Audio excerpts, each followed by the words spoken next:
ఆ విశ్వాసంతోనే వారు పెట్టారు. ఆ విశ్వాసం చూసి దేవుడు వెంటనే వారి విశ్వాసంతోనే మీరు పరిగెత్తుమని, క్షమింపబడి ఉన్నామని, నీ పాపమును క్షమింపబడి ఉన్నామని చెప్పారు.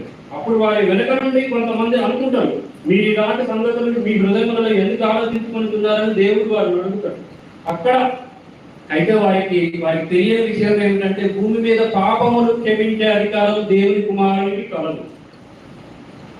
అది ఈ విధంగా దేవుడు ఏదైతే మనం పాపములు చేశామో ఆ పాపమును క్షమించి ఆయన మన పాప భార నిమిత్తమై ఆ కలువల శిలువలో బలియాగమై ఆయన రాజ్యంలో, ఆయన నిత్య రాజ్యంలో మనము వారసులవడానికి ఎవరు చేయని ఆ త్యాగాన్ని, నార్మల్గా ఇప్పుడు ఎవరైనా మనం కొడతా ఉంటేనే ఊరుకోము, కానీ ఆయన కొరడాలతో కొట్టబడి సిలువకు వేయబడి ముండ్ల కిరీటము ధరించుకొని కూడా, తండ్రి వీరేమి చేస్తున్నారు, వీరు కనుక వీరిని క్షమించమని